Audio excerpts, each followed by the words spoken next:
අයිබෝවන් අද දෙරන බික් ෆෝකස් සමග සජීවීව මෙතැන් සිට ඔබ එකතුවෙන් ඔබ දන්නවා ත්‍රස්වාදය වැලැක්වීමේ පනත යටතේ අත්අඩංගුවට ගන්න ආගමික අන්තවාදී ක්‍රියාකාරකම්වල නිරත වෙච්ඥ පුද්ගලයන් පුනරුත්ථාපනය කිරීම සඳහා වැඩපිල්ලක් ආරම්භ කරන බව සඳහන් වුණා. ඒ වගේම තමයි විශේෂයෙන්ම දඩමුදල් ගෙවා ගැනීමට නොහැකිව ඉන්න බොහෝ පිරිසක් මේ වන විටත් සිටනවා. ඒ අයට මොකද්ද වෙන්නේ? අධිකරණවල දැඩි තදබදයක් ඇති වෙලා තිබුණා. පසුගිය කාලේ කොවිඩ් එක මේ තත්ත්වය සමනය කිරීම සඳහා විවිධ වැඩපිළිවෙළ කතාබහට ලක් වුණා. ඒවා ක්‍රියාත්මක වෙනවා. අපි ඒ ගැන කතා කරන්න යද බලාපොරොත්තුව මෙතැන් සිට අපිත් එක්ක සම්බන්ධ වෙනවා. ඒ අනුව අපේ ඉල්ලීම් ප්‍රකාරව අද දවසේදී පුනරුත්ථාපන කොමසාරිස් ජෙනරාල්තුමා මේජර් ජෙනරාල් දර්ශන හෙට්ටිආරච්චි මහත්මයා අයිබෝන් ඔබ පිළිගන්නවා. ඒ වගේම අපිත් එක්ක සම්බන්ධ වෙනවා අද දවසේ ප්‍රජාපාදක විශෝධන දෙපාර්තමේන්තුවේ කොමසාරිස්තුමිය නීතිඥ සමන් කුමාරි මහත්මිය අයිබෝන් ඔබතුමියවත් පිළිගන්නවා. වැඩසටහනේ ආරම්භයේ සිටම ඔබට පුළුවන් ප්‍රශ්න යොමු කරන්න Facebook live ඔස්සේ කියලාත් මතක් කරනවා. විශේෂයෙන්ම බෞනියාව පුත්තොට්ටම්බල රඳවනවා කියලා කිව්වා. දැන් මේ පිරිස ඔබතුමා ඊයේ දවසේ. එතකොට දැන් මේ විදිහට විශාල පිරිසක් රටේ ඉන්නවද මේ ආගමික අන්තවාදීන් විදිහට එහෙම නැත්නම් අන්තවාදී ක්‍රියාකාරකම් වල නිරත වෙච්ච පුද්ගලයෝ කොච්චරක් විතර දැන්ට හඳුනගෙන තියෙනවද? මොකද්ද තත්ත්වය? ඇත්තරම මේකේ පසුබිම ගත්තොත් 2019 අප්‍රේල් මාස 21 වෙනිදා ඇතිවුණු පාස්කු ප්‍රහාරයෙන් පස්සේ තමයි මේ ප්‍රශ්නයකට අපි අවතීර්ණ වුණේ.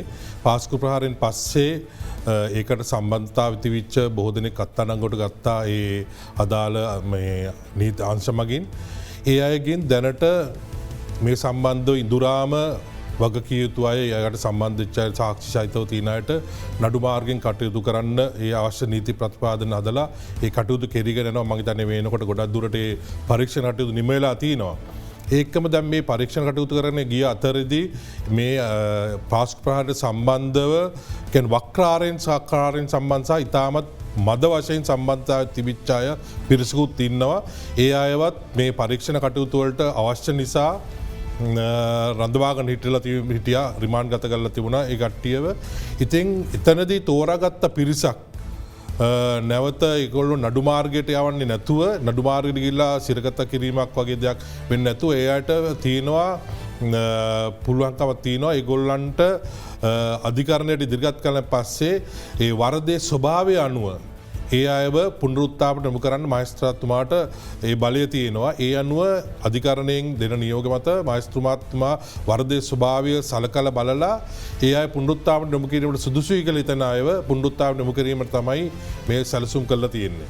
දැන් මේකේ ප්‍රශ්න දෙකක් තියෙනවා. එකක් තමයි මේ යටතේ විශේෂයෙන්ම මේ යටතේ අහුවෙන පිරිස, ඒ කියන්නේ බාරවන හෝ අත්අඩංගුවට පත්වන තැනැත්ත සම්බන්ධයෙන් අදාළ පොලිස් ස්ථානය, ඒ කියන්නේ මේ ගැසට් නිවේදනයේත් එක්ක පොලිස් නිලධාරියෙකු නොවන යම් තැනැත්තෙකු වෙත බාරවන හෝ අත්අඩංගුවට ගන්න ලබන තැනැත්තෙක් බාර වෙලා පැය 24ක් ගත වීමෙන් මත්තෙන් ආසන්නම පොලිස් ස්ථානය වෙත බාර දීම සිදු විය යුතුයි කියලා කියනවා.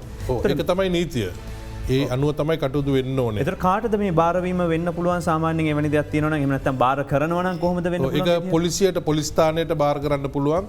පොලිසියෙන් අත්අඩංගුවට ගැනීමක් එහෙම නැත්නම් පොලිසියට බාර වෙන්න පුළුවන්. ඒ අයට සම්බන්ධතාවය තියෙනවා හරි ඒ අයට තමන්ගේ දෙමව්පියන්ට පුළුවන් සමහරවිට තමන්ගේ දරුවන්ගේ සම්බන්ධතාවය තියෙනවා කියලා ඒ අය බාර දෙන්න. එහෙම නැත්නම් තම සේවක පැත්තෙන් ඇවිල්ලා බාර වෙන්න පුළුවන්. ඒ මොකක්ද සම්බන්ධතාවයක් තියලා වැඩි ප්‍රශ්න පහුගි අනිත් ප්‍රශ්න වලට පැටලෙන්න කලින් ඒ අයට ඉදිරිපත් වෙලා කියන්න පුළුවන් මගේ මේ සම්බන්ධතාවය තිබුණා කියලා. ඒ අයව තමයි ඊට පස්සේ මේ කරන්නේ. ඊට අමතරව උසාවියට ඉදිරිපත් කරන අයගේ වරද ස්වභාවය අනුව මහේස්ත්‍රාත්තුමාලා තීරණය කරන්න පුළුවන්. ඒ අයට සිරගත කිරීමක් කරනවාද එහෙම නැත්නම් ඊට ඒක නොදී පුනරුත්ථාපනයට යොමු කළා ඒ අයව නැවත සමාජගත කරනවාද කියන එක අධිකරණයෙන් තීරණය කරනවා. ඒතර අධිකරණය විසින් මොකද්ද මේ සීමාව? ඒ කියන්නේ වසර දෙකක්ද වසරක්ද පුනරුත්ථාපනය සඳහා ලබා දෙන? දැනට තියෙන නීති ප්‍රතිපාදන අනුව උපරිම වසරක කාල සීමාවකට තමයි පුනරුත්ථාපනයට යොමු කරන්නේ. ඒකේ තියෙනවා වසරක සීමා කාලය උරුමයෙන් පස්සේ අපි අයව පරීක්ෂණ නිර්මාණය කරලා බලනවා එයාගේ පුනරුත්ථාපනය වෙලා තියෙන මට්ටම කොච්චරද කියලා. ඒ අනුව පුනරුත්ථාපන කොමසාරිස් ජනරාල්ට බලය තියෙනවා නැවත වාරයක් මාස 6ක් ඒ අය රඳවාගෙන ඉන්න. ඒ වගේ අවස්ථා දෙකක් තියාගන්න පුළුවන් මාස 6 බැගින් උපරිම අවුරුදු 2කට. එහෙම කරලත් ඒ අය පුනරුත්ථාපනයට සුදුසු නැත්නම් නැවත අපිට ඒ අයව අධිකරණයට යොමු කරන්න වෙනවා. ඉදිරි නීති කටයුතු කරලා එයාට අධිකරණය මගින් කටයුතු කරන්න. නැත්නම් පුනරුත්ථාපනය හරියට සිදු වුණොත් එහෙම වසරක් ඇතුළත ඒ අයව සමාජගත කරලා අපිට ඒ අය නැවතත් ඒගොල්ලන්ගේ පවුල් එක්ක ජීවත් වෙන්න අවස්ථාව සැලසෙන්න දෙන්න තමයි සැලසුම් කළදී. එදසමසය 1979 අංක 48 දරන ත්‍රස්වාදය වැලැක්වීමේ පනතේ තාවකාලික විධවිධාන පනතයට තමයි මේ සම්බන්ධ මේ නීති රීති සියල්ල ගොුණු වෙලා තිබෙන්නේ. ද මේක එක කොටසක් මේ අන්තවාද පිළිබඳ මේ දවසට කතිකාවක් ඇතිවලා තියෙන වෙලාව අපිට පුළුවන් මේ සම්බන්ධයෙන් කතා කරන්න. හැබැයි ඒ වගේම තමයි බන්ධනාගාරගතවන්ගෙන් වැඩි පිරිසක් ඔබ දන්නව දැනටමත් ඉන්නේ රිමාන්ඩ් සිරකරුවන් විදියට ඔවුන්ගෙන් වැඩි පිරිසක් මද්‍රව්‍ය සම්බන්ධයෙන් අත්අඩංගුවට ගන්න පිරිස. ඉතින් ඉදිරි රස පරීක්ෂක වාර්තා අනුව ඔවුන්ට විශේෂයෙන්ම පුනරුත්ථාපන ක්‍රියාවලට යොමු කරනවද නැද්ද එහෙම නැත්නම් එයාට මොකද්ද සිද්ධ වෙන්නේ කියන එක දීර්ඝ කතාබහක් නිර්මාණය වුණා ගෙවිච්ච වෘද්ධි මම කැමතියි ඔබතුමියගෙන් මේ වෙලාවේ එතකොට මේ විදිහට අත්අඩංගුවට පත්වන ඕනම කෙනෙකුට විශෝධනයට යොමු වෙන්න පුළුවන්ද? එහෙම නැත්නම් එයාට හදිසිය සල්ලි ගෙවන්න බැරි නම් මොකද හදිසියවත් වෙන්නේ? දැනට තියෙන තත්ත්වය පැහැදිලි කරොත්. ඔව් දැනට තියෙන තත්ත්වය තමයි අපිට යොමු වෙන්නේ ඇත්තටම නඩු කටයුත්තකින් ඒ කියන්නේ අවසාන වෙලා දඬුවම් නියම වෙන පුද්ගලයෙක්. බන්ධනාගාර තදබදය වැඩි වශයෙන් නිර්මාණය වෙලා තියෙන්නේ රිමාන්ඩ් සිරකරුවන්ගෙන්. නමුත් මේ දඬුවමක් හැටියට බන්ධනාගාරගත වෙන්න නියමිත පුද්ගලයින්ව තමයි අපිට යොමු කරන්න පුළුවන්. ඒක වඩාත් පැහැදිලිව කිව්වොත් ඒ කියන්නේ රස පරීක්ෂක වාර්තා ආවයන් පස්සේද? පස්සේ නඩුව අහලා ඔහු වැරදකරුවෙක් වුණොත් ඒ බන්ධනාගාරගත කිරීම හෝ දඬුවම් නියම දඩයක් නියම කිරීම හෝ අත්තිට වූ සිරදඬුවමක් වෙනුවට ප්‍රජාපාදක විශෝධන ආඥාවක් නිකුත් කරන්න ගරු මහේස්ත්‍රාත්තුමාට හැකියාව තියෙනවා. එතකොට මේ දඬු මද්‍රව්‍ය සම්බන්ධයෙන් පමණක් නෙවෙයි ඕනෑම සුළු වරදක් සම්බන්ධයෙන්. ඒ කියන්නේ සුළු වරද කියන එක මෙතනදී අර්ථ ගන්නන්නේ දඬුවම වසර 2කට වඩා අඩු අනිවාර්ය නොවන සිරදඬුවමක් විදිහට. එතකොට මේ සම්බන්ධ මංහිතන්නේ අපේ ඉතිහාසෙත් එක් කතා කරන 1988 වර්ෂය විතර තමයි ප්‍රජාපාදක විශෝධන ක්‍රමය මෙරට හඳුන්නා දුන්නේ ඕස්ට්‍රේලියානු රජයත් එක්ක එකතු වෙලා ඉතිහාසයේ. ඔව් ඇත්තටම 1997 විතර ශ්‍රී ලංකා නීති කොමිෂන් සභාවේ එවකට සභාපතිවරයාව හිටපු ආචාර්ය ARB අමරසිංහ මැතිතුමා කරන සමීක්ෂණයකින් හෙළි වෙනවා බන්ධනාගාර තදබදිය සම්බන්ධයෙන් තමයි සමීක්ෂණය කරන්නේ. එතනදි හෙළි වෙනවා බන්ධනාගාර තදබදිය වෙනකොට 461. ඒකෙන් බන්ධනාගාරගත වූවන්ගෙන් 90%කට වැඩි පිරිසක් මේ සුළු අවුරුදු 2කට වඩා අඩු සිරදඬුවම් ලැබුවා. ඒකෙනුත් 50%කට වඩා 60කට ආසන්න ප්‍රමාණයක් වගේ දඩ ගෙවා ගන්න බැරුව තමයි සිරගත වෙලා තියෙන්නේ. සමහරවිට දඩය රුපියල් 3500කට වඩා අඩු දඩයක්. ඉතින් මේකට විසඳුමක් හැටියට තමයි ඇත්තටම 1999 තමයි අංක 46 දරන ප්‍රජාපාදක විශෝධන පනත හඳුන්වලා දෙන්නේ ලංකාවට බටහිර ඕස්ට්‍රේලියාවේ පැවති මේ ක්‍රමය. එතකොට රුපියල් 5000ට අඩු දඩයක්ද අපි සාමාන්‍යයෙන් මෙහිදී සැලකීමට ලක් නෑ. දඩේ සීමාවක් පෙන්නලා නෑ අපේ පනතේ. එතකොට විනිසුරුතුමා තීරණය කරනවා නම් ප්‍රජාපාදක විශෝධන ආඥාවක් දීලා මේ පුද්ගලයා නිවැරදි පුද්ගලයෙක් බවට පත් කරන්න පුළුවන් කියලා අපිට අපේ නිලධාරියෙක් ඉන්නවා සෑම මහේස්ත්‍රාත් අධිකරණයකම ඒ නිලධාරියට යොමු කරන්න පුළුවන් මේ පුද්ගලයාව. පස්සේ අපේ නිලධාරියා ඒ පුද්ගලයාත් සමග සාකච්ඡා කරලා විශේෂයෙන් මතක් කරන්න ඕනේ සාමාන්‍යයෙන් අධිකරණයෙන් බලන්නේ වැරද්දක් කළාද නැද්ද කියන එක විතරයි. නමුත් අපේ නිලධාරියා හොයනවා මේ වැරද්දට හේතුව මොකක්ද කියලා. හේතුව මොකක්ද කියලා හොයලා අපි ඒ හේතුවට තමයි පිළියම් කරන්නේ. රෝග හොයාගෙන රෝග නිධානයට ප්‍රතිකාර කිරීම ගැන තමයි ඇය සඳහන් කරන්න. නැත්නම් හැමදාම යටපත් කිරීමක් පමණයි වෙන්නේ කියන එක ඔබතුමිය සඳහන් කරන්නේ. දැන් රජයක් විදිහට රජයට එක් සිරකරුවෙක් නඩත්තුව සඳහා විශාල මුදලක් දරන්නට සිද්ධ වෙනවා. එතකොට මේට සාපේක්ෂව ඔබතුමියලගේට යොමු වෙන පිරිසට දරන්න වෙන වියදම වැඩිද? එකක් දඩේට වඩා වැඩි මුදලක් දරනවනේ රජය. ඊළඟ එක කොච්චර පහසුකම් තිබෙනවද මේ විශෝධන මධ්‍යස්ථානවල? ඇත්තටම විශෝධන මධ්‍යස්ථාන හැටියට තාමත් අපේ රටේ ස්ථාපිත වෙලා නැහැ විශේෂ විශෝධන මධ්‍යස්ථානයක්. අපි දැන් පළවෙනි විශෝධන මධ්‍යස්ථානය හොරණ ප්‍රදේශයේ ඉදි කරන්නට නියමිතයි. දැනට කෙරෙන්නේ සෑම මහේස්ත්‍රාත් අධිකරණයකම ප්‍රජා විශෝධන නිලධාරියෙක් ඉන්නවා. ඔවුන් අධිකරණ විද්‍යාව පිළිබඳව එහෙම නැත්නම් නීතිය පිළිබඳව නැත්නම් සමාජ විද්‍යාව පිළිබඳව විශේෂ උපාධිධාරීන් ඔවුන් අපි පුහුණු කරලා තියෙනවා කොහොමද මේ විශෝධන කටයුත්ත කරන්න කියලා. එතකොට අපිට යොමු වෙන පුද්ගලයින්ට අපි යෝජනා කරනවා ගරු මහේස්ත්‍රාත්තුමා වෙත අපි පුද්ගලයාත් සමග සාකච්ඡා කරලා කොයි විදිහෙන්ද අපිට මේ පුද්ගලයා විශෝධනයට ලක් කරන්න පුළුවන් කියලා. එතකොට එතනදි සමහරලාට ප්‍රජාව වැඩ වෙන්න පුළුවන්. එහෙම නැත්නම් උපදේශනය ඒ පුද්ගලයාට අනුව අපි යෝජනා කරන්නේ. එතකොට එහෙම නැත්නම් වෘත්තීය පුහුණුව වෙන්න පුළුවන්, ආධ්‍යාත්මික සංවර්ධන වැඩසටහන් වෙන්න පුළුවන්. මෙවැනි වැඩසටහන් හරහා තමයි අපි මේ කටයුතු කරන්නේ. විශේෂයෙන් අපි ඒ සඳහා ප්‍රජාශාලා එහෙම නැත්නම් පන්සල්වල එහෙම නැත්නම් අධිකරණයේ කොතනක හරි තියෙන ඉඩකඩක් මේ වගේ තැන් තමයි අපි ප්‍රයෝජනයට ගන්න. එතකොට මේ ප්‍රජාපාදක විශෝධන දෙපාර්තමේන්තුව අවුරුදු 20ක් තිස්සේ ක්‍රියාත්මක වෙන්නේ එකක් අවිධිමත් විදිහකටද ඊළඟ එක දැන් දැනටමත් අධිකරණ සහ සංචාරක අධිකරණ 125ක විතර මේ ක්‍රියාත්මක වෙනවා. එතකොට ක්‍රියාත්මක වීමේදී එතකොට ඒ කියන්නේ මේක දිගටම එනවනේ. එතකොට ඒ එන පිරිසට නිසි ක්‍රමවේදයක් ඒ කියන්නේ දැන් එක්කෝ ඒ දරුවෙක් බලන්න කාලයක් තියෙනවද මොකක් හරි ඒ වෙන යොමු වෙන්න පුළුවන්ද ඔහු එතකොට සතිපතා එනවද මොකද්ද මේ වැඩපිළිවෙල?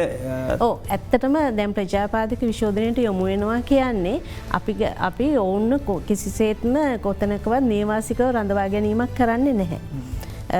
ඔවුන් අපේ නිලධාරියට යොමුණාට පස්සේ අධිකරණයෙන් ඒ නියෝගය ලැබුණට පස්සේ පැය 72ක් ඇතුළත අපේ නිලධාරියට වාර්තා කළ යුතුයි.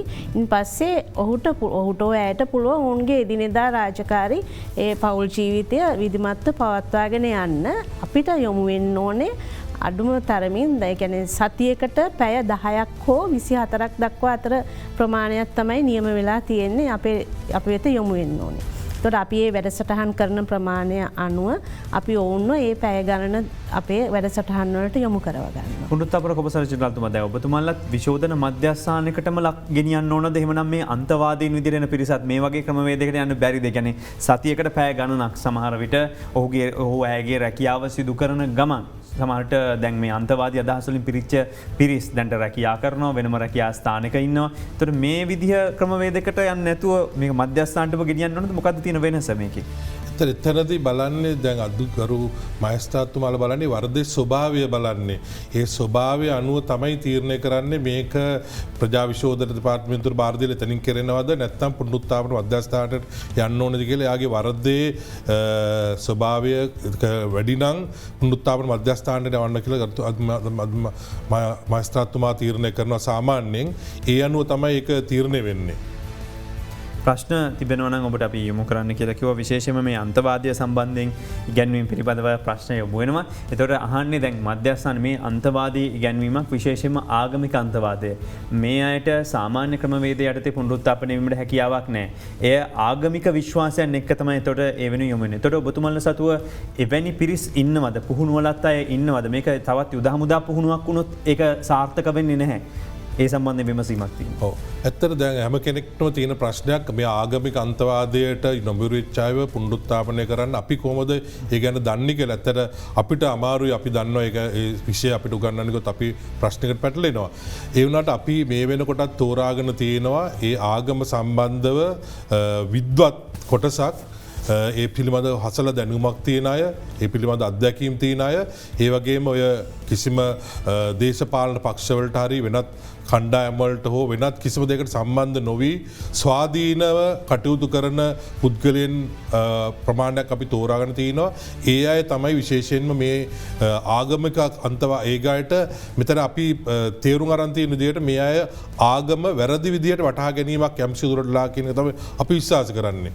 එක නිසා මේ අයට ආගම පිළිබඳව හරි වැටහීමක් ලබා දෙන්න ඒ අයගේම ආගමේ අය ඒ ගැන දැනුම තියෙන විද්වත් කට්ටියක් අපි තෝරගෙන තියෙනවා. ඒ අයගේ අපි විස්තර සියලු දේ අරගෙන ඒ අයගේ එකඟත්වය අරගෙන තියෙනවා. ඒ අය තමයි ඒ විෂය සම්පූර්ණ භාරව කරන්නේ. ඉතින් ඒ අයගේ මාර්ගයෙන් අපි උත්සාහ කරනවා මේ අයට ඒ ආගම පිළිබඳව හරි දැනුමක් ලබා දෙන්න. ඒගොල්ලෝ යම්කිසි වැරදි වැටහීමක ඉන්නවා නම් එහෙම නැත්නම් වැරදි දෙයක් විශ්වාස කරනවා නම් ඒ දේ හරි විදියට තීරුම් කරලා දීලා ඒ අයට ඒ හරි මාර්ගයට ගන්න අපි වෙනම කොටසක් එකට සූදානම් කරගෙන දැනට ලෑස්ති කරගෙන ඉන්නේ. එතොට යම් කිසි ආකාරයක ඔවුන්ට පුහුණුවක් හෝ එහම නැත්තන් ඔවුන්ට අදාළ දැනුවත් කිරීම ලැබෙන වෙලාවේ ඒ අයට මානසිකත්වය මේකෙම තියාගෙනින් නැතුව වෙනත් දේවල්වලට යොමුවෙන් අවස්ථාවත් තිබෙනවාදේ කියන්නේ ක්‍රමාණුකූල වෙනත් වෘතියක ඉගෙනගන්න අධ්‍යාපනයක් ලබන්න වෙන ශ්‍රේෂ්ඨයක අවස්ථාවත් තිබෙනවද? අනිවාර්යම තියෙනවා. ඇත්තට ඔය ආගමික සම්බන්ධ කටයුත්ත ආගම ඒ විෂය එක විෂයක් පමණයි. මීට අමතර අපි විෂයන් විශාල ප්‍රමාණයක් තියෙනවා මේ අයට පුනරුත්ථාපනය කරන කාලෙත්. ඊට අමතරව ඒ අය අවශ්‍ය නම් ඒ අය කැමති නම් එයාට වෘත්තීය පුහුණුවකුත් ලබා දෙන්න අපි සූදානම් කරලා තියෙනවා. පතර අවුරුද්දකට තමයි පුනරුත්ථාපන සම්පූර්ණ කාල පරිච්ඡේදය. පළවෙනි මාසය පුනරුත්ථාපන කටයුතු, දෙවෙනි මාසය විශේෂයෙන් යොමු කරලා තියෙන්නේ පුනරුත්ථාපනය කරන අතරතුර වෘත්තීය පුහුණුවකුත් ලබා දෙන්න. එතකොට මේ ආගමික විෂයට අමතරව ඒගොල්ලන්ට සංගීතය, නැට්ටුම් පිළිබඳව, ඒ වගේම නායකත්ව ගුණාංග, අනිකුත් විශාල විෂය ධාරාවක් අපි ඇතුළත් කරලා තියෙනවා.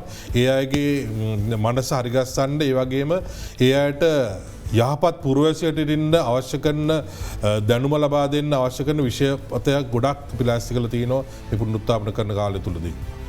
ද මේ පුනරුත්ථාපනය වීම සම්බන්ධයෙන් බොහෝ දෙනෙක් දෙමව්පියෝ බය වෙන්න පුළුවන්. සමහර විට එහෙම දෙයක් කියන්න මේ පුද්ගලයා දිගටම අධීක්ෂණයට ලක්වන කෙනෙක් වෙන්න පුළුවන්. බුද්ධ්‍යාංශවල ආරක්ෂකාංශවල අධීක්ෂණයට ලක් වෙන්න පුළුවන්. අදාළ පුද්ගලයාගෙන් ප්‍රශ්න නොකරත් දෙමව්පියෝ ඉස්සරහට ඇවිල්ලා ඔබතුමාලට ගෙනත් දුන්නොත් එහෙම අන්තවාදී අධ්‍යාපන ලැබූ කෙනෙක් විදිහට ඔහු ඉතිහාසගත වෙනවා. එතකොට ඔහු සමාජගත වෙන්නේ ඒ විදිහට. ඔහුට ඔහුගේ අනාගතයේ ඒ සම්බන්ධ බලපෑමක් නැද්ද? නෑ, ඇත්තට මෙහෙම දෙයක් වෙන්නේ නැහැ. දැන් අපිට උදාහරණයකට අපි LTT අයව පුනරුත්ථාපනය කළ සමාජගත කළාන් පස්සේ ඒ අය දැන් සමාජයේ බොහොම සාමාන්‍ය පුරවැසියට වැඩ කටයුතු කරගෙන යනවා. එයාට කිසිම බාධාවක් වෙලා නැහැ සමාජයේ අනිත් අය වගේ ජීවත් වෙන්න. ඒ වගේ තත්ත්වයක් ඇති වෙන්න අනිත් එක පිටර පැහැදිලිවම තේරුම් ගන්න ඕනේ. විශේෂයෙන් මේ පුනරුත්ථාපනය යනකොට බය වෙන්න දෙන්නේ. මොකද දැන් සිරගත වෙලා ඉන්නා වගේ හරි එහෙම නැත්නම් බන්ධනාගාරගත වෙලා ඉන්න මේ අයට කිසිම අවස්ථාවක ඒගොල්ලෝ යම් කිසි තැනක කූඩු කරලා ලොක් කරලා දාලා ඇතුළේ ඉන්න එහෙම තත්ත්වයක් නෑ. ඒගොල්ලන්ට බොහොම සුන්දර පරිසරයක් තියෙන්නේ. ඒගොල්ලන්ට බොහොම නිෂ්කලංක පරිසරයක ජීවත් වෙන්නේ. ඒගොල්ලන්ට ඒක නිසා එහෙම කිසිම දෙයකට බය වෙන්න සති දෙකකට සැරයක් දෙමව්පියන්ට හෝ එයාගේ නෑදෑ හිතමු මිතුරන්ට ඇවිල්ලා බලන්න අවස්ථාව ලබා දෙනවා. ඊට අමතරව ඒගොල්ලන්ට නිතර දුරකථන පහසුකම් ලබා දීලා තිනවා. ගෙවල් වල එක්ක සම්බන්ධ වෙන්න, ඒගොල්ලන්ගේ ප්‍රශ්න කියන්න, ඒ වගේම අපේ වෙනම උපදේශනය කරන අය ඉන්න එයාගේ ප්‍රශ්න විසඳන්න. ඒක නිසා දෙමව්පියවන්වත් ඒ අයගේ කිසිම කෙනෙක් බය වෙන්න අවශ්‍යතාවයක් නෑ. පුනරුත්ථාපනයට ගියන් පස්සේ කරදරයට කියලා ඒගොල්ලෝ පුනරුත්ථාපන ගිහිල්ලා මාසයක් දෙකක් යනකොට එයාට කතා කරලා බැලුවොත් ඒගොල්ලෝ කියයි ඒගොල්ලෝ කොයිතරම් සුන්දර පරිසරයකද ජීවත් වෙන්නේ, ඒගොල්ලන්ට කොච්චර හොඳට සලකනවාද කියන එක ඒගොල්ලන්ගෙම දැනගන්න පුළුවන් වෙයි ටික දවසක් එතන ගිහිල්ලා ඉන්නකොට. ප්‍රජාපාදක විශෝධන ක්‍රියාවලිය පිළිබඳව ඇතැම් මං මේක අධිකරණ පදයට චෝදනාවක් නෙමෙයි, නමුත් අධිකරණ වලින් මේට වඩා පුළුවන් නේද මේ පිරිසෙනු යොමු කරන්න? නමුත් මහේස්ත්‍රාත්තුමන්ලා උනත් වැඩි ප්‍රමාණයක් දඩ නේද නියම කරන්න දැන්ට තියෙන ක්‍රමවේදය අනුව? ඔව්, ඇත්තටම එහෙම තත්ත්වයක් තියෙනවා. හැබැයි බොහෝ වැඩි පිරිසක් මහේස්ත්‍රාත්තුමන්ලා දැන් මේ වෙනකොට අපිට යොමු කරමින් පවතිනවා ආඥාලාභීන්. නමුත් මං ඇත්තටම හිතනවා අපේ දෙපාර්තමේන්තුවෙන් ලබා ගන්නා ප්‍රයෝජනය මදි මේ රටට. අපිට මොකද මේ වෙනකොට අපේ උපායධාරීන් පමණක් 500කට ආසන්න ප්‍රමාණයක් අපේ දෙපාර්තමේන්තුවේ සේවය කරනවා. මහේස්ත්‍රාත් අධිකරණ මට්ටමින් සහ සෑම ප්‍රාදේශීය ලේකම් කාර්යාලයකමත් අපි උපායධාරියෙක් නියුක්ත කරලා තියෙනවා අපේ දෙපාර්තමේන්තුව යටතේ. එතකොට අපි මහේස්ත්‍රාත් අධිකරණයෙන් අපිට හම්බෙන ආඥාලාභියව මහේස්ත්‍රාත් අධිකරණයේ ඉන්න නිලධාරියා විසින් වැඩසටහන් කරනවට අමතරව ප්‍රාදේශීය ලේකම් කාර්යාලයේ අපි රඳවලා තියෙන මේ උපායධාරීන් ඔවුන්ගේ ගෙවල් වලට ගිහින් ගෙදර තත්ත්වය හොයලා බලලා ඒ පවුලක් හැටියට ඒ ආඥාලාභියාගේ නැත්නම් වලදකරුවාගේ පවුල් පසුබිම කොහොමද ඔහු හොඳ පුද්ගලයෙක් බවට පත් කිරීම සඳහා යොමු කරගන්නේ කියන එක පව අපි බලනවා. ඒ වගේම විශේෂයෙන් මතක් කරන්න ඕනේ අපේ තියෙන පසුවිපරම් ක්‍රියාවලිය. ඒතකොට ඒ හරහත් අපි මේ කටයුතු කරනවා. ඉතින් ඒක නිසා මට හිතෙනවා තවමත් අපිට දැනටම යොමු වෙන්නේ වසරකට 15000ක් විතර වගේ ප්‍රමාණයක් තමයි. නමුත් මේක පහසුවෙන්ම මේ ඉන්න නිලධාරීන් සංඛ්‍යාව තුළ 25000 30000ක් දක්වා වැඩි කරන්න පුළුවන්. ඉතින් අපේ දෙපාර්තමේන්තුවෙන් මම විශ්වාස කරන්නේ තාමත් හරි ප්‍රයෝජනෙ මේ රටට අරගෙන නැහැ කියලා. දැන් වැඩිපුරම ඔබතුමියලට යොමු වෙන්නේ කුමන වරද නිසාවෙන් ප්‍රජා විශෝධනයට ලක්වනද? විශේෂයෙන් මත්ද්‍රව්‍යද එහෙම නැත්නම්? මත්ද්‍රව්‍ය සම්බන්ධ වැරදිවලට තමයි අපිට වැඩි වශයෙන් යොමු වෙන්නේ. විශේෂයෙන් හෙරොයින් සම්බන්ධ වැරදිකරුවන් බොහෝ යොමු වෙනවා. වසරකට කොහොමදත් 75ක් විතර යොමු වෙන්නේ අපිට මත්ද්‍රව්‍ය සම්බන්ධ වැරදිකරුවන්.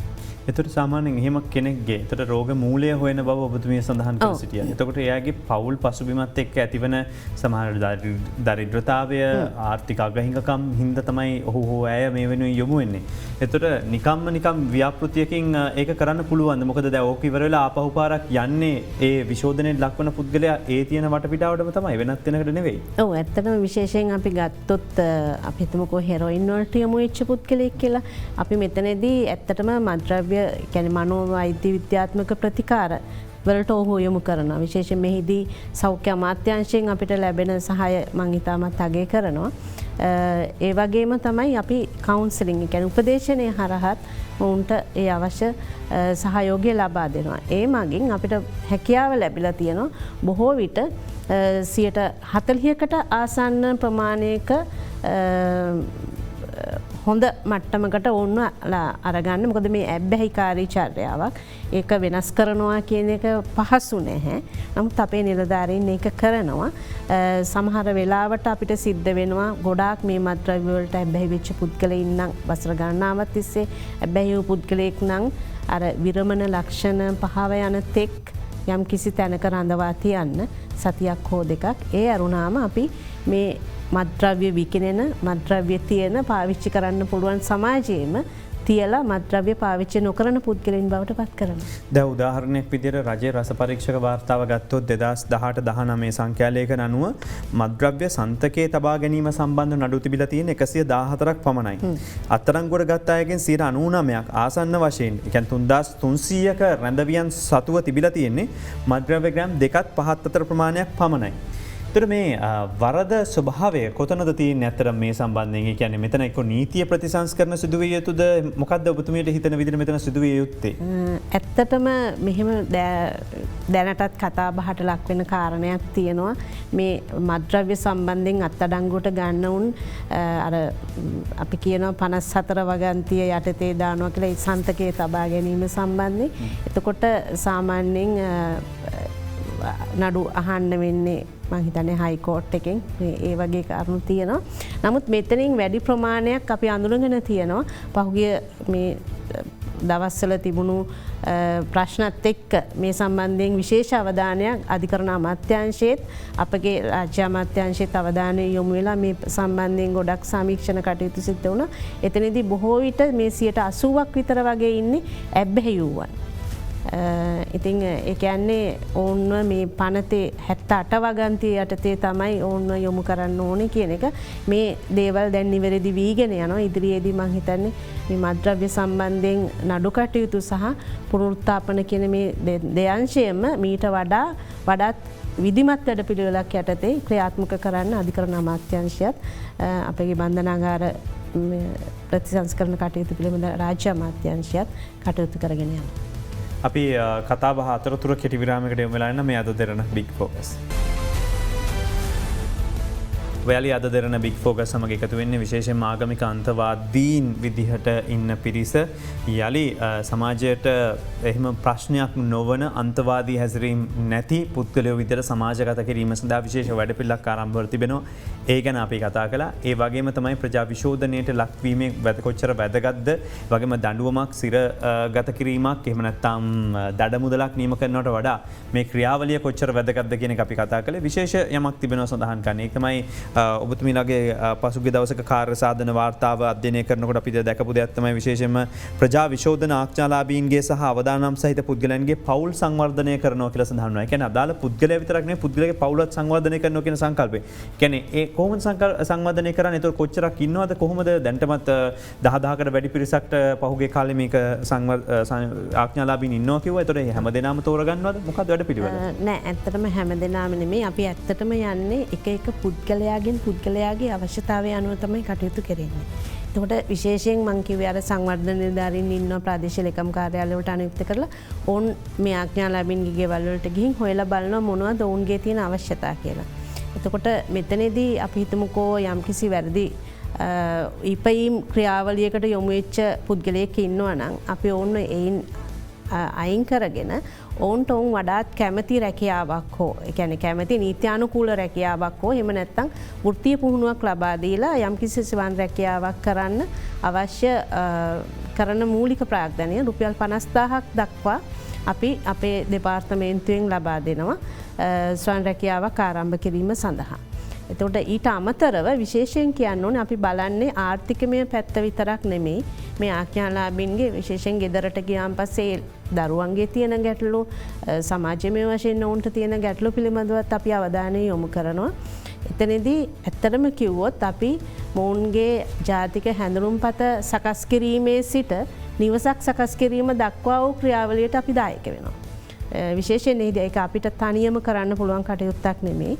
ප්‍රාදේශීය ලේකම් කාර්යාලයට අනුයුක්තව සේවය කරන බොහෝ අමාත්‍යාංශ හා දෙපාර්තමේන්තු වලට අදාළව නිලධාරීන් ඔවුන්ගේ ආධාර උපකාරත් අරගෙන තමයි අපි මේ ක්‍රියාවලිය කරන්නේ.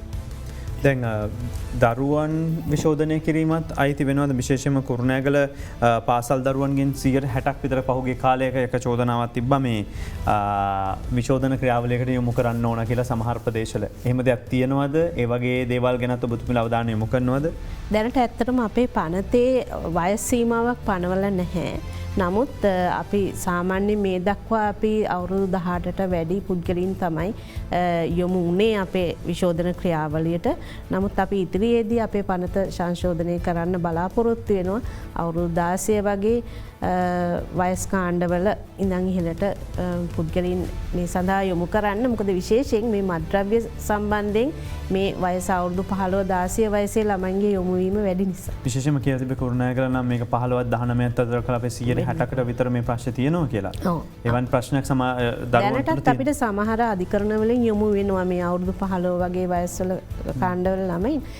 විශේෂයෙන් එහිදී අධීක්ෂණ නියෝගයක් යටතේ තමයි අපිට යොමු වෙන්නේ. අපි එතනදී මත්ද්‍රව්‍ය සම්බන්ධ වගේ දෙයක් නම් වරද අපි ඔවුන්ට අවශ්‍ය මත්ද්‍රව්‍යෙන් බැහැයෙන් මිදීම සඳහා වූ ප්‍රතිකාර ක්‍රියාවලට යොමු කරනවා.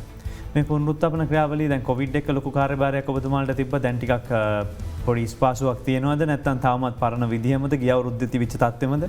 නෑ ඇත්තට දැන් ඒ තත්ත්වය ගොඩක් පාලනය වෙලා තියෙන. ඇත්තට ගිය අවුරුද්දේ අපේ පුනරුත්ථාපන මධ්‍යස්ථානයේ කොවිඩ් ආසාදිත වුණා. ඇත්තටම පුනරුත්ථාපන ලාභීනුයි උපදේශකයෝ ඔක්කොම 585කට විතර මේක ආසාදනය වුණා.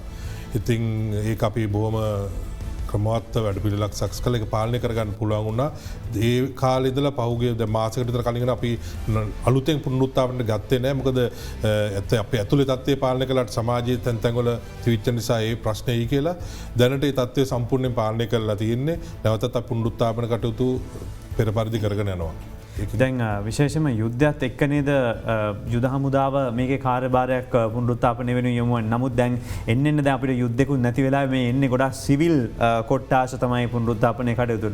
ඇයි යුද හමුදාවට මේකේ විශේෂ වගකීමක් යුද හමුදා නිලධාරීන් විදිහට ඉන්නයිට විශේෂ හැකියාවක් තියෙනවද? ඒ වෙනුවෙන් මොකක්ද අත්‍තරම තත්ත්වය යොමු වෙන්න ඔබතුමාලා? දැන් ඇත්තටම මේකේ උනේ අපි ඉස්සෙල්ලා මේ LTT අය තමයි පුනරුත්ථාපනය කළේ.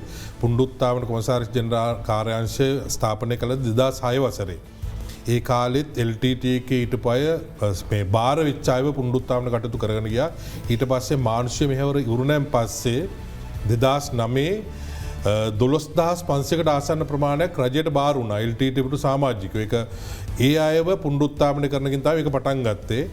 එතකොට දැන් මේ LTT එකේ හිටියේ සාමාන්‍ය පුද්ගලයෝ නෙමේ. ඒ වෙනකොට මේ ලෝකයේ තිටින දරුණුතම මෙලෙච්චතම ත්‍රස්තවාදී සංවිධානය. ඒ වගේ සංවිධානයක කොටස් තමයි අපි පුනරුත්ථාපනය කළේ. මට විශේෂම කරුණු දෙකක් කියන්න ඕනේ. ලෝකයේ හිටපු මෙලෙච්චතම දරුණුතම ත්‍රස්තවාදී සංවිධානය යුදමය වශයෙන් පරාජය කරන්න ශ්‍රී ලංකාවේ ත්‍රිවිධ හමුදාවන්ට පුළුවන් වුණා. ඒක විශේෂ දෙයක් ශ්‍රී ලංකාවට. ඒ වගේම මේ මෙලෙච්චතම දරුණුතම ත්‍රස්තවාදී සංවිධානය අයව 12500කට ආසන්න ප්‍රමාණයක් පුනරුත්ථාපනය කරන්න යුද හමුදා මූලිකත්වය අරගෙන පුනරුත්ථාපනය කළා. අනිත් එක පුනරුත්ථාපන කළ ක්‍රියාවලිය ඉතාමත් සාර්ථකයි. සාර්ථක වෙන්න මූලිකම හේතුව කියන්න පුළුවන් 2009 ඉඳලා අද වසර 11කට ආසන්න ගානක් කාලයක් වෙනවා. මේ වෙනකොට ත්‍රස්තවාදයක් කියලා දෙන්නේ අවුරුදු 30ක් තිවිච්ච ත්‍රස්තවාදයක් ඒක LTT සංවිධානය අවසාන කාලයනකොට වෙන ශක්තිවත් හමුදාවකට ගුවන් හමුදාවක් නාවික හමුදාවක් සහ පාබල හමුදා සහ මරාගරමන්න කොටි වගේ විශේෂ උපකරණ අනිත් අවියාද සියලු නවීන උපකරණ සමන්විත වෙලා හිටපු හමුදාවක් ඒක යුද්ධමය වශයෙන් පරාජය කළා. ඊට පස්සේ ඉතින් දැන් ඒ වගේ කොටසක් පුනරුත්ථාපනය කරන්න විශේෂ හැකියාවක් තියෙන කොටසක් ඉන්න ඕනේ අනිවාර්ය විශේෂ පුහුණුවක් ලැබ. ඇත්තටම කියනවා නම් දැන් යුද හමුදාවයට මේ පුහුණුවක් ලැබලා තිබුණේ නැහැ පුනරුත්ථාපනය කරන්න. ඒ වුණාට LTT පුනරුත්ථාපනය කරන්න අපිට ඒ පුනරුත්ථාපන කටයුතු පිළිබඳව හසල දැනුමක් තියෙන අයගේ මාර්ගෝපදේශත්වය මුල් කොටසේදී අපිට ලැබුණා. ඒ අයගේ අනුදැනුව ඒ අයගේ මාර්ගෝපදේශත්වය උඩ තමයි අපි මේ කටයුතු කළේ. ඉතින් ඒක ගොඩක් සාර්ථක වුණා. ඉතින් ඒ සාර්ථක වුණාන් පස්සේ 2013 වෙනකොට මේ LTT පුනරුත්ථාපන ගොඩක් අය පුනරුත්ථාපනක සමාජගත කළා. 2013න් පස්සේ තමයි අපි මත්ද්‍රව්‍ය වලට ඇබ්බැහිච්ච කොටසක් පුනරුත්ථාපනය කරන්න. ඒකත් සමාජයේ විශේෂ කොටසක්. මේ මත්ද්‍රව්‍ය වලට ඇබ්බැහි වෙලා දීර්ඝ කාලයක් ඇබ්බැහි වෙලා ඉන්න අය සාමාන්‍ය පුද්ගලයෝ වගේ නෙමෙයි හැසිරෙන්නේ. එයාගේ හැසිරීම රටාව වෙනස්. ඉතින් ඒ අයව පාලනය කරන්නත් අර පුහුණුවක් ලැබලා තියෙන අය විනයක් තියෙන අය යොදවීමෙන් ගොඩක් පහසු වුණා. ඉතින් ඒ කාර්යයත් අපි සාර්ථක කරලා තියෙනවා. දැන් මේ පහුගිය අවුරුදු 6-7 අතර ඇතුළත 7000කට ආසන්න ප්‍රමාණයක් පුනරුත්ථාපනය වෙලා අපි සමාජගත කරලා තියෙනවා. ඉතින් මෙතනදී විශේෂත්වය තියෙන්නේ යුද හමුදාවේ අය විශේෂයෙන්ම පුහුණුවක් ලැබුව අය විශේෂ විනයක් ලැබුව අය ඒකනත් මේ යුද හමුදාවේ සියලුම දෙනා මේකට සම්බන්ධ වෙන්නේ නැත්. තෝරාගත් කොටසක් තමයි මේකට සම්බන්ධ වුණේ මුලින් ඉඳන්ම. ඒ අයගේ ඒ දැනුමත් යුද්ධ හමුදාවේ තියෙන අත්දැකීමත් ඒ වගේම මේ සෑම අවස්ථාවකම අපි අපේ මේ පිළිබඳ අත්දැකීම් තියෙන සිවිල් සමාජයේ ඉන්න දැනුම පිළිබඳ විද්වත් අයගේ මාර්ගෝපදේශත් අපි ලබා ගන්නවා. ඒ අනුව කටයුතු කළා තමයි කරන්නේ. ඒක සාර්ථක වෙලා තියෙනවා. ඉතින් මම හිතනවා දැන් මේකේ තව කොටසක් අන්තරායකර ඖෂධ ජාතික අධිකාරිය යටතේ තව මධ්‍යස්ථාන 4ක් විතර ක්‍රියාත්මක වෙනවානේ. එතකොට මේක කොටස් වශයෙන් වෙනම තැන් ගොඩක ක්‍රියාත්මක වෙනවද නැත්නම් මේවත් ඔබතුමාලට සම්බන්ධද? නෑ ඇත්තට දැන් පුනරුත්ථාපන අපේ කාර්යාංශය යටතේ දැනට පුතුන් මධ්‍යස්ථාන 3ක් තියෙනවා. කන්දකාඩු පුනරුත්ථාපන මධ්‍යස්ථාන සේනපුර සහ වවුනියාව. ඒකෙදී සම්පූර්ණ වෙන්නේ දැන් ලංකාවේ මේ වෙනකොට වැඩිම ප්‍රමාණයක් එකපාර පුනරුත්ථාපන කරන්න හැකියාව සහ පහසුකම් තියෙන්නේ මේ අපේ කාර්යාංශ යටතේ කන්දකාඩු පුනරුත්ථාපන මධ්‍යස්ථාන නිසා. ඒ කියන්නේ එකවර 1500කට ආසන්න ප්‍රමාණයක් පුනරුත්ථාපන කරන්න හැකියාව තියෙනවා. ඇත්තට මේ අනිත් තැන්වල කරන්නේ ඒක සම්පූර්ණ කොටස ඒගොල්ලන් කෙටි කාලීනව කරන පුනරුත්ථාපනයක් වෙන්නේ. ඒ වගේම ඒ අයට ඒ වගේ විශාල සංඛ්‍යාවක් පුනරුත්ථාපනය කරන්න අවශ්‍ය පහසුකම් මේ වෙනකොට නෑ. මම හිතන්නේ ඉදිරියට ඒවා කරගෙන යන්න දැන්ට අවශ්‍ය කටයුතු කරගෙන යනවා. විශාල සංඛ්‍යාවක් පුනරුත්ථාපන කරන්න අවශ්‍ය පහසුකම් දැන්ට හදාගෙන යනවා. දැනට කරන්නේ අපේ කාර්යාංශයට විතරයි මේ 1500කට ආසන්න ප්‍රමාණයක් පුනරුත්ථාපන කරන්න අවශ්‍ය කරන පහසුකම් තියෙන්නේ. අපි යලිත් කෙටි විරාමයකට යමු වෙලා ඉන්න මේ අද දෙරන බිග් ෆෝකස්. එක පැත්තකින් පුනරුත්ථාපන අනිත් පැත්තෙන් විශෝධනය පිළිබඳව අපි මේ සාකච්ඡාව කරමින් ඉන්නේ. මේකේ එක කොටසකට මම එන්න කැමති එකක් තමයි ලංකාවේ වාර්ෂිකව සිරගත වන්නන්ගෙන් 53% විතර එක පාරක් හෝ සිරගත මීට පෙර සිරගත වූවන් කියලා සඳහන් වෙනවා. ඒතර විශෝධන ක්‍රියාවලිය හෝ සිරගත වින්දේ පුනරුත්ථාපන ක්‍රියාවලීන් කියන්නේ සිරගෙදර අතහැර යන්න කැමැත්තක් ඇත්තෙම නැති පිරිසක් බවට පේන්න තියෙනවා. මේ වගේ යම්කිසි අසාර්ථකභාවයක් තිබෙනවා නේද ඒ කියන්නේ? ඇත්තටම ඒ කියන්නේ සිරගතවීම තුළ මේ විශාල ප්‍රමාණයක් බන්ධනාගාරයේ පවතින තදබදය තුළ බන්ධනාගාරයේ ඇතුළතදී වෙන පුනරුත්ථාපනය ගැන අපිට ලොකු වගකීමක් ගන්න බැරි වෙලා තියෙනවා. නමුත් ප්‍රජාපාදක විශෝධනයට යොමු වුණොත් අපේ ප්‍රධාන පරමාර්ථයක් තමයි නැවත වැරදි කිරීම අඩු කරන එක. මොකද අපි කරන්නේ චර්යාමය වෙනසක් අපේ ළඟට එන පුද්ගලයාගේ. ඒ තුළින් නැවත වැරදි කිරීම වැළැක්වීම තුළ නැවත සිරගතවීමත් සැලකියි. එතකොට තව ප්‍රශ්නකී පැත්තින අපිට යොමු කරන්න පුළුවන් දේවල්. එතකොට දෙමව්පියෝ ගොඩක් වෙලාවට කැමැත්තකින් ඉන්න එක ගෙදර ඉන්න කෙනා කැමති මද්‍රව්‍යට ඇබ්බැහි වෙලා ඉන්නවා කෙනෙක්. මගේ දරුවා මයාව හොඳ මාර්ගයට ගන්න සමහර දරුවත් කැමති යන්න. නමුත් දැනට තියෙන ක්‍රමවේදය අධිකරණය හරහාම යන්නට ඕන. ඒතකොට අම්මලට තාත්තට මෙයා වනේ හදලා දෙන්නකෝ කියලා ගෙනත් දෙන්න තැනක් නෑ නේද ලංකාවේ? දැනට ඒ සම්බන්ධයෙන් තියෙන්නේ අන්තරායකර ඖෂධ පාලක ජාතික මණ්ඩලයේ තියෙන ප්‍රතිකාර මධ්‍යස්ථාන. නමුත් ඇත්තටම අපි ළඟට විශේෂයෙන් අපේ ප්‍රාදේශීය ලේකම් කාර්යාලවල ඉන්න නිලධාරීන් ළඟට දැනටමත් එවැනි පුද්ගලයන් යොමු වෙනවා. එවැනි අවස්ථාවකදී අපි ඔවුන් මේ ප්‍රතිකාර ක්‍රියාවලියට යොමු කරගන්නවා. නමුත් ඉදිරියේදී මං කියන්න කැමති අපි මේ පිළිබඳව විශේෂ අවධානය යොමු කරලා අපේ ප්‍රජාපාදක විශෝධන පනතට සංශෝධන ගෙනහල්ලා මෙවැනි මේ කැමැත්තෙන් මේ මත්ද්‍රව්‍ය බැහියෙන් මිදෙන්න යම් කිසි කෙනෙක් කැමති නම් අපේ නිලධාරීන් හරහා ඔවුන් ප්‍රතිකාර සහ උපදේශන ක්‍රියාවලියකට යොමු කරලා ඔවුන් තමන්ගේ නිවසේම සිටියදී මේ මත්ද්‍රව්‍ය වලට බැහැවීමෙන් මුදවා ගැනීමේ කාර්යයක් සඳහා අපි සූදානමින් ඉන්නවා මේ. නැවත මේ අපරාධවලට යමු වෙන පිරිස අඩු කරන්න යම් කිසි ක්‍රමවත් වැඩපිළිවෙලක් එහෙම නැත්නම් විද්‍යාත්මක පරීක්ෂණයක් කළ යුතුයි කියලා හිතන්නේ නැද්ද? අපේ රටේ විශේෂයෙන්ම මේක විෂයක් විදිහට ඉගෙන ගන්න පිරිසක් ඉන්නවා රටේ. ඩිප්ලෝමාව හදාරන පිරිසක් ඉන්නවා. ඒත් මේ අය එකතු කළා හැකියාවක් නැද්ද? මොකක්ද මේකේ තියෙන විද්‍යාත්මක ක්‍රමය? මොකද අපි තාමත් එක්ක පරණ විදිහට කරන්නේ. මොකද විශේෂයෙන්ම ලන්ඩනයේ පහුගිය කාලේ මේ සම්බන්ධයෙන් විශේෂ පරීක්ෂණ වාර්තාවක් නෙළි දක්වලා තිබුණා. ඒ අනුව අපිට මේ වෙනුවෙන් යොමු යුතුයි කියලා හිතන්නේ නැද්ද? ඇත්තටම යොමු යුතුයි. මං හිතන්නේ අපේ රටේ මේ සම්බන්ධයෙන් අපරාධ විද්‍යාව සම්බන්ධයෙන් කෙරෙන පර්යේෂණ ඒ කියන්නේ මොකද මේ අපරාධයකට යොමු වෙන්නේ බොහෝ පුද්ගලයන් කියන එක සම්බන්ධයෙන් මං හිතනවා තවදුරටත් ව්‍යාප්ත යුතුයි. ඒ සම්බන්ධයෙන් පර්යේෂණ ඒ වගේම ඒවා මේ නීතිමය ක්‍රියාවලිය තුළට එහෙම නැත්නම් අධිකරණ ක්‍රියාවලිය තුළට කාවැද්දීමක් සිදු කරන්න වෙනවා ඉදිරියේදී. ඒ වගේම විශේෂයෙන් මං හිතනවා අපේ රටේ අපි බොහොම සංස්කෘතිකමය වශයෙන් සහ ආගමික වශයෙන් බොහොම පොහොසත් රටක්. නමුත් මේ වෙනකොට මේක මගේ පෞද්ගලික මතය මට හිතෙනවා අපගේ ආගමික ස්ථානවලින් මේ රටේ ජනතාව හදන්න තියෙන උනන්දුව අඩුයි දෝ කියලා මට හිතන මීට වඩා වැඩි කාර්යභාරයක් අපගේ ආගමික නායකයින්ට තමන්ගේ ගමේ පන්සල ඉන්න දායකින් හිම නැත්තන් තමන්ගේ පල්ලියට ඒ ආශ්‍රිතව ඉන්න පුද්ගලයින්ගේ හැදියාව වෙනුවෙන් යම්කිසි කාලයක් මීට වඩා යොමු වෙනවා නම් අපි මීට වඩා හොඳ ජාතියක් හැටියට අපිට ඉන්න පුළුවන් වෙයි කියලා.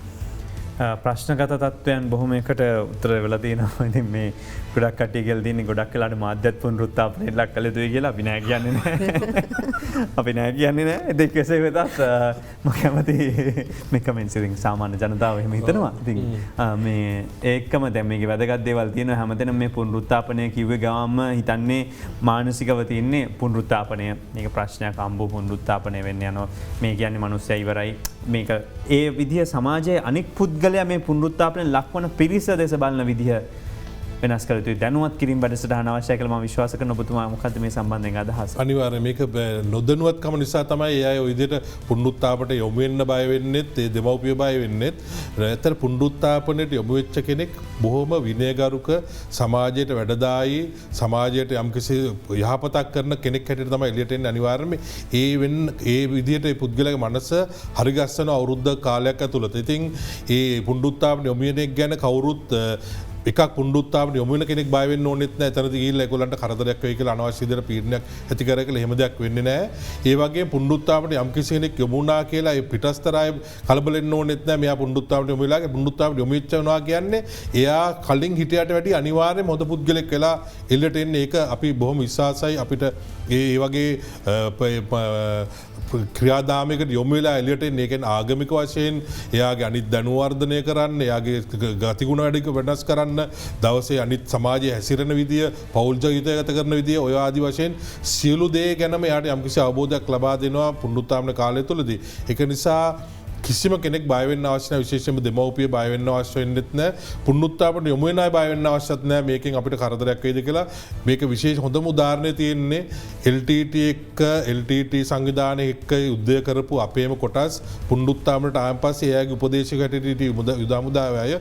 ඒගොල්ලෝ පුනරුත්ථාපනවල අවසාන ලැනකොට ඒ අයගේ හොඳම යාළුවෝ උනේත් යුද හමුදාවේ අය. දැනටත් LTT එකේ පුනරුත්ථාපනවල ගිය අය ඒ අපේ අයක සම්බන්ධතාවය තියාගෙන ඒක බොහොම හොඳ මිතුරු සම්බන්ධතාවයක් තියාගෙන කතා බහ කරනවා. එයාගේ දුක සැප විඳිනවා. ඒ වගේ තත්ත්වයක් ඇතුළත. ඒක නිසා මම කිසි කෙනෙක් ඒක ගැන අනිසි බියක් තියාගන්න අවශ්‍ය නැහැ. මේ පුනරුත්ථාපනය කියන්නේ මොකක්ද කියලා. පුනරුත්ථාපනයෙන් කරන්නේ වැරදි මාර්ගයකට යොමු වෙලා හිටපු කෙනෙක් ඒ මාර්ගය ගැන යාට අවබෝධ කරලා දීලා ඒ වැරදි වැටීම හරි වැටීමට කරලා යාට සත්‍යය තේරුම් කරලා දීලා සමාජයට යහපත් පුරවැසියෙක් හැටියට එළියට එන එක තමයි වෙන්නේ. මෙතන ගැටලු විදිහට මතු කරන කාරණා වලට අමතරව විශේෂම පවුල්වල ඥාතීන් විමසන දෙයක් තමයි තමන්ගේ පුනරුත්ථාපනය ලක් කරන කෙනාව බලන්න යන්න එම නැත්නම් ගොඩක් දුර පළාතකට යන්න වෙනවා. එතකොට ඒ පළාත් අනුව මධ්‍යස්ථාන ඇති වෙනවන යම් කිසි ආකාරයකින් තමන්ගේ පුතා දුව බලන්න යන්න හැකියාවක් තියෙනවා. නමුත් ඒ කියන්නේ මධ්‍යස්ථාන ප්‍රමාණය වැඩි කළ යුතුයි කියන එක තමයි මේක කියන්නේ. මොකද මේ ගැන හිතන්නේ? ඇත්තට ඒ ගැන අවධානය යොමු කළොත් විශේෂයෙන්ම කියන්න ඕනේ දැනට අපේ මේ බන්ධනාගාර කල්පනාකරණ සහ පුනරුත්ථාපන කටයුතු පිළිබඳ රාජ්‍ය අමාත්‍යතුමා ඉන්න ලෝහන් රත්නත් එතුමා විශේෂ අවධානයක් යොමු කළා මේ පිළිබඳව. දැනට අපි ලංකාවේ ප්‍රදේශ කීපයක ස්ථාන කීපයක් අඳුනගෙන තියෙනවා මේ වෙනකොටත්. ඒ ස්ථානවල මේ අවුරුද්ද ඇතුළත පටන් ගන්නවා අනිවාර්යයෙන්ම නව පුනරුත්ථාපන මධ්‍යස්ථාන. එතකොට ඔය දෙමව්පියන්ට තමන්ගේ දරුවෝ බලන්න යන්න එහෙම නැත්නම් පුනරුත්ථාපන නෝට ගෙගොල්ල එක් කතා බාගන්න තියෙන අවස්ථාව තියෙන දුෂ්කරතා ගොඩක් අඩුවේ. ඒ පිළිබඳව ලංකාවේ දිස්ත්‍රික්ක කීපයකම අපි නුදුරේදීම පටන් ගන්න ස්ථාන අපි බැවනකට බලලත් ඉවරයි. ඒ ඉදිකිරීම් කටයුතු කරන්න අවශ්‍ය කටයුතු සූදානම් කරගෙන යනවා. ඒක නිසා ඒ තත්ත්වය විශේෂයෙන්ම එන අවුරුද්ද වෙනකොට ඒ තත්ත්වය ගොඩක් දුරට පහව ගිහිල්ලා එයාට කරදරයක් නැතුව තමුන් ඉන්න පළාතෙම තමුන්ට ගිහිල්ලා කිසි කරදරයක් නැතුව තමුන්ගේ අයව බලන්න පුළුවන් තත්ත්වයක් උදා වෙනවා වැඩි කාලයක් යන්න කලින්. තව ප්‍රශ්න දෙකක් යොමු කරන්න බලාපොරොත්තු වෙනවා කෙටියෙන්. එකක් විදිහට දීලා තියෙන බජට් එක ඇද්ද? ආයවැයෙන් වෙන් කළ තියෙන මුදල් ඇද්ද? ඔය කියන එක කරන්නේ. මෙහිමයි ඉතින් අපිට ඕනම ආයතනයකට අපිට වියදම් කරන්න පුළුවන් තරමට අවශ්‍ය ප්‍රමාණය දෙන්න රජයකට හැකියාවක් නැහැ. නමුත් අපි පුළුවන් තරම් උත්සාහ කරනවා දීලා තියෙන සීමාව තුළ අපේ මේ කටයුතු උපරිමයෙන් ඉෂ්ට කිරීමට සහ ඒ අතරතුර අපිට සමහර ආයතනත් බොහෝ විට උදව් කරනවා. විශේෂයෙන් මේ වෙනකොටත් අපිට UNODC ආයතනය උදව් කරන මේ අපේ නිලධාරීන්ගේ පැත්තෙන්. ඒ කියන්නේ නිලධාරීන්ව පුහුණු කටයුතු සඳහා එවැනි කටයුතු වලට. ඉතින් එවැනි ආයතනවල දායකත්වයක් අරගෙන අපි උපරිම දායකත්වය මේ රටේ මේ ජනතාව වෙන විශේෂයෙන්ම මතක් කරන්න ඕනේ අපි එක පැත්තකින් බන්ධනාගාරගත පුද්ගලයන් බන්ධනාගාරගත වුණාන් පස්සේ විශාල වියදමක් දරන්න වෙනවා කලින් කිව්වා වගේ. ඒතකොට අපේ ක්‍රියාවලියට යොමු වීම තුළ අපි ඒ වියදම අවම කරනවා. මොකද මේ පුද්ගලයා වෙනුවෙන් අපි ලොකු වියදමක් දරන්නේ නැහැ උන් විශෝධන කටයුත්ත කරනකොට. ඉතින් ඒ වගේම තමයි මට චුට්ටක් අවස්ථාව දෙන්න අපේ ප්‍රජාපාතික විශෝධනයට යොමු වීමේ තියෙන වැදගත්කම මේ රටේ ජනතාවට පොඩ්ඩක් මතක් කරන්න. මොකද ගොඩක් අය මේ ක්‍රියාවලිය පිළිබඳව තාම දැනුවත් නැහැ කියලා හිතෙනවා. මොකද විශේෂයෙන් මේ ප්‍රජාපාතික විශෝධන ක්‍රියාවලියට යම්කිසි පුද්ගලයෙක් යොමු වුණාන් පස්සේ ප්‍රධානම දේ තමයි ඔවුන් බන්ධනාගාරගත වීමේදී ඔවුන් වෙනත් බරලපතර ගණයේ අපරාධකරුවන් ශ්‍රමග එකට කටයුතු කිරීමෙන් මේ පුද්ගලයන් තවත් අපරාධකරුවන් වීමට තියෙන අවස්ථාව අඩුවෙනවා. එවගේම තමයි තමන්ගේ පවුලට සමාජමය වශයෙන් වෙන්න තියෙන හානිය. ඒ කියන්නේ පුද්ගලින් ලේබල් වෙනවා බන්ධනාගාරගත වුණාන් පස්සේ. ඒ අනුව සමාජගත වෙන්න තියෙන ඒ හානිය අඩු වෙනවා. ඒ වගේම තමයි තමන්ගේ පවුලට විශේෂයෙන් තමන්ගේ පවුලක තාත්තා සිරගත වුණොත් එහෙම ඒ පවුලේ ඉන්න ඒ මව ඒ වගේම දරුවන්ට තියෙන ආරක්ෂාව සම්පූර්ණයෙන් නැති වෙනවා. ඉතින් එවැනි තත්ත්වයක් ඇති වෙන්නේ ඒ පවුලේ ආරක්ෂාව ආර්ථිකමය ශක්තිය ඒ විදිහටම රඳවා තබා ගැනීමෙන් මේ වැරදිකාරී චර්යාවෙන් මිදලා හොඳ පුරවැසියෙක් හැටියට රටට ආර්ථිකමය හා සමාජමය වශයෙන් හොඳ දායකත්වයක් ලබා දෙන්න පුළුවන් පුද්ගලයෙක් බවට අපි පත් කරනවා. අපි මේ ක්‍රියාවලියේ තියෙන වැදගත්කම් පිළිබඳව කතා කරලා දවසක් විතර වෙන කරන විශේෂ මන්තවාදීන් මේ තියෙන අදහස් වලින් මුදාගෙන යලි සමාජගත කිරීමේ වැදගත්කම පිළිබඳව කතා කිරීමත් එක්කම අපිත් එක්ක සම්බන්ධ වුණාද මේජර් ජෙනරල් දර්ශන හෙට්ටිආරච්චි මහත්මයා පුනරුත්ථාපන කොමසාරිස් ජෙනරල්තුමා ස්තුතියි ඔබට. වගේම අපිත් එක්ක ප්‍රජාපාලක විශෝධන දෙපාර්තමේන්තුවේ වෙනුවෙන් කොමසාරිස් මේ නීතිච්ච සමන් කුමාරි මහත්මිය එකතු වුණා. ඔබතුමාට ස්තුතියි. අපි වැඩසටහන අවසන් කරනවා.